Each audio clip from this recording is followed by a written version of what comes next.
Okay, well then let's call to order if we may. So Linda, do we have a quorum? Yes, we do. Fantastic. And can we get approval of the minutes from the last annual meeting? Do we need a motion for that? Yes. Motion to approve the minutes. Second. All in favor? Aye. Okay. Anyone opposed? No. So the meetings are approved. Oh, you know what though, Ed, the next is membership growth. Is Jeff on yet? He's not in yet. Okay. Do you want to just move over to the treasurer report and we'll skip over to that period? Is that okay? Sure, happy to do it. Ed, are we sharing the PowerPoint, or are we just going off of what was emailed? I can share it. Give me Yeah, why one don't we sec. share? Why don't we Yes. share it? Let's show our membership you're sharing bad skills.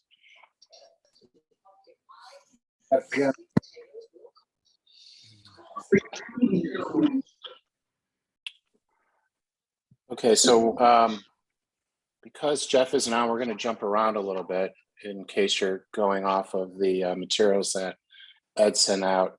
So what you're looking at right now is the 2020-2021 operating budget to actual. So how we thought we would do versus how we actually did. So starting from the top, you see the revenue line. So we had budgeted 5.6. We came in at 7.2. And for those of you who are not speaking, I'd ask you to go on mute if you don't mind getting a little bit of background noise, which could be entertaining, but we should probably just stick to the prepared materials. So the revenues were 7.2. It's really important to call out that the major reason there's such a difference between the actual and the budget, because it includes the employee retention tax credit of $522,864. So combined with the credit, less expenses, and our expenses were a little bit higher than what was budgeted. And that was primarily because the club opened up faster than, frankly, we thought it would. If you recall, in 2020, we had a COVID budget. So when we were preparing the budget for this year, lots of that COVID budget kind of carried over. And frankly, we opened up quicker than we thought we would. So expenses started to grow a little bit faster. Still, overall, net profit of 393,000, which is great. Membership units of 229 versus 195. So the revenue per unit is 31,000 versus 29,000.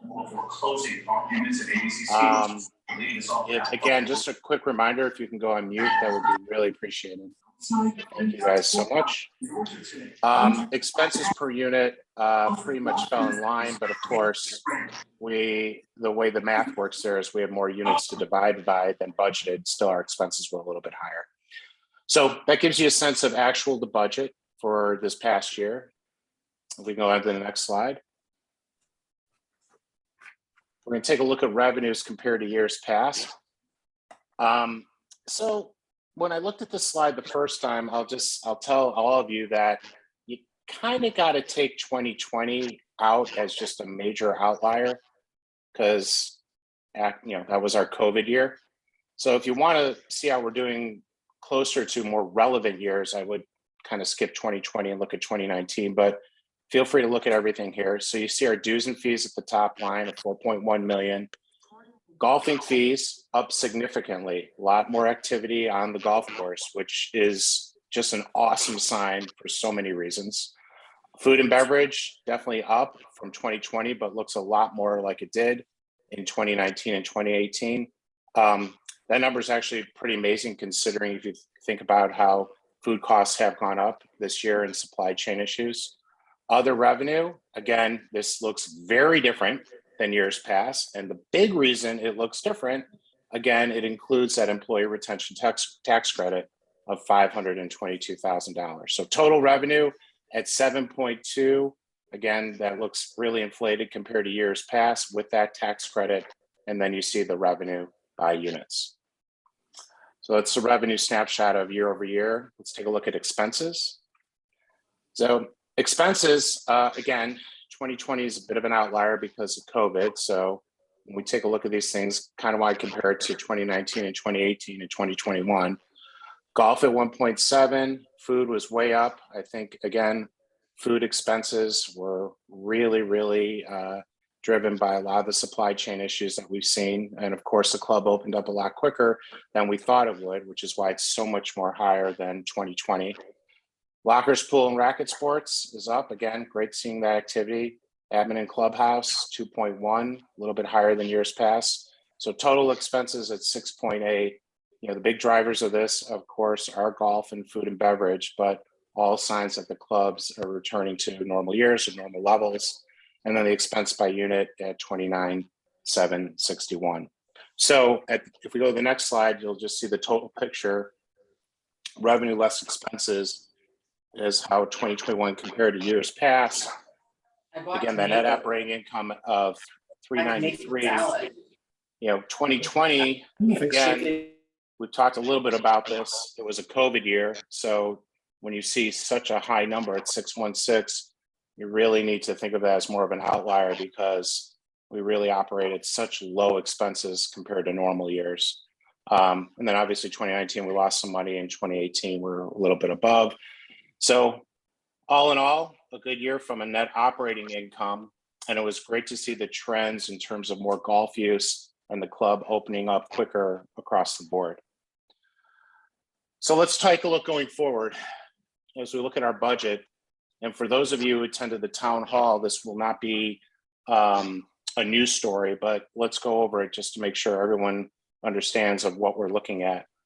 And it's been mentioned before by several folks on the board, but it's worth repeating that in terms of really understanding our key expense drivers and what's operating the club from an operating budget, we feel as a finance committee and as a board, we feel like we're in the best position that we've been in recent years of really understanding our costs and trying to do the best job we can to accurately think forward of what the budget's going to be and make sure it comes into actuals.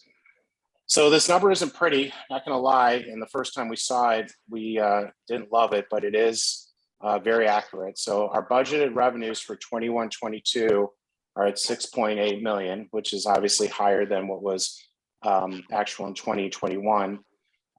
Budget expenses are going to be higher at 7.1. So we are anticipating a budgeted net loss, of 323,075. And in terms of what that shapes up to our FTE units at 225, that means our budget expenses per unit are 31,000, which is a little bit higher. Now, there's a lot of reasons that we're at a net loss. We do not believe as a board or as a finance committee that this is going to be something that's going to continue. There are some unique expenses that are going to be hitting in 21-22 based on a lot of our membership drive activities and things that are not going to continue. But that is what it is. We understand that these are the losses, but going forward, we do anticipate these numbers to get closer to a net loss, closer to zero or break even. Ideally, our club, when running at capacity, should be running at break even. Next slide. Just to give you a sense of rounds of golf, I personally am really excited about this slide. You can see just the engagement of our membership, and it really, you know, the rubber hits the road in terms of the rounds of golf, and golf was way up again in 2021. I mean, COVID was a very unique year where so many people got into so many rounds because of the way the format was and people working from home. But even we exceeded just the record year of 2020. I'm not sure any of us thought that that was going to be possible in 2021, but it's great to see that.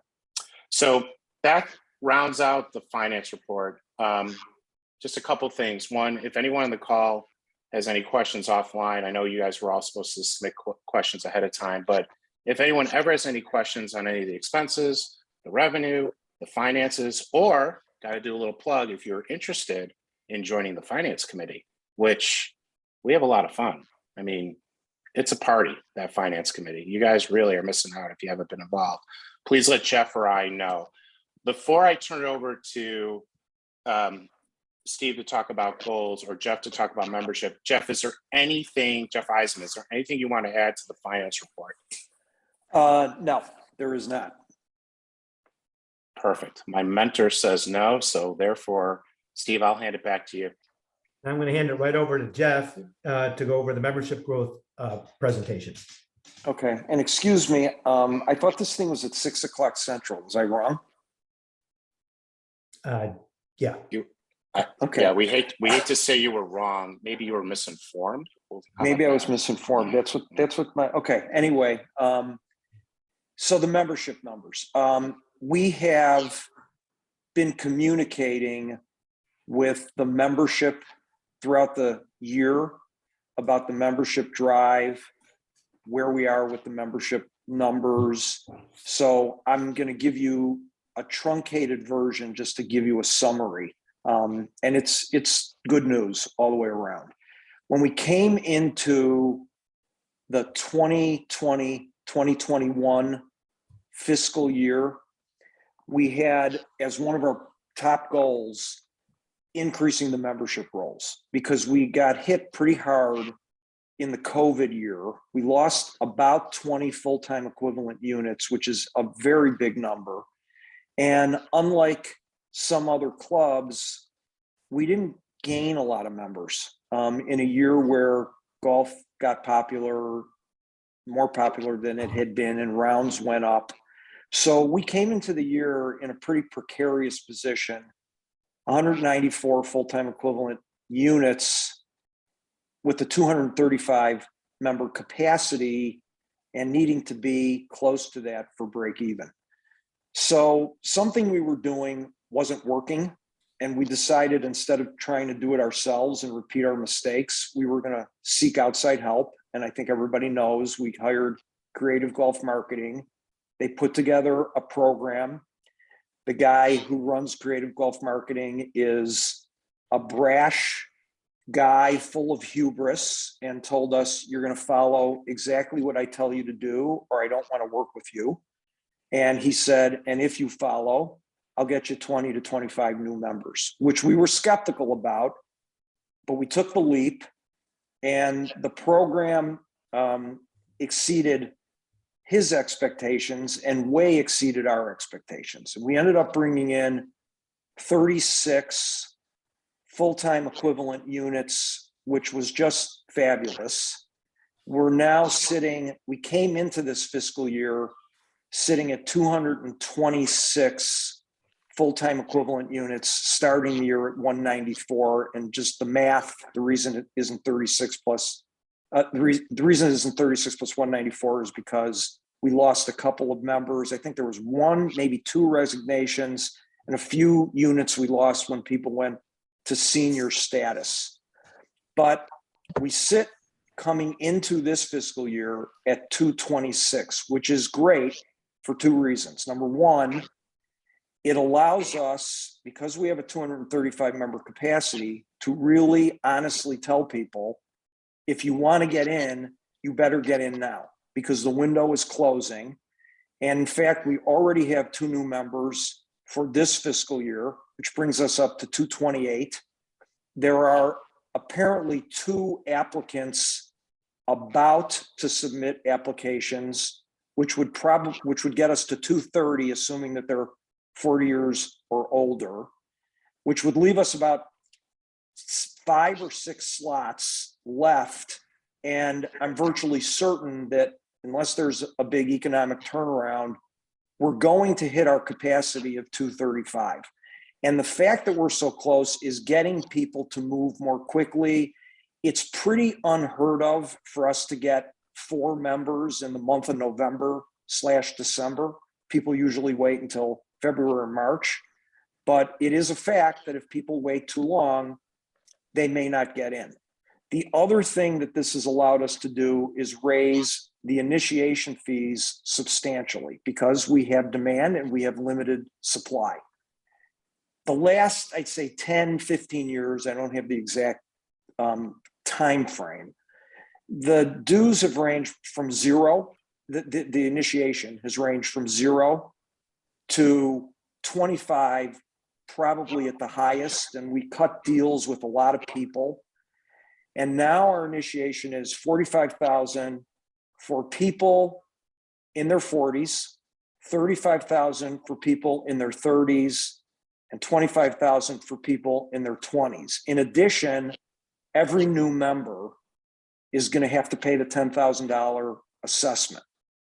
So if you just take the spread between what we had been charging and what we are now charging, and you assume that we do get full up to 235, which I believe we will, that pretty much pays for the whole creative golf marketing program in 1 year. So it's a great spot we're in.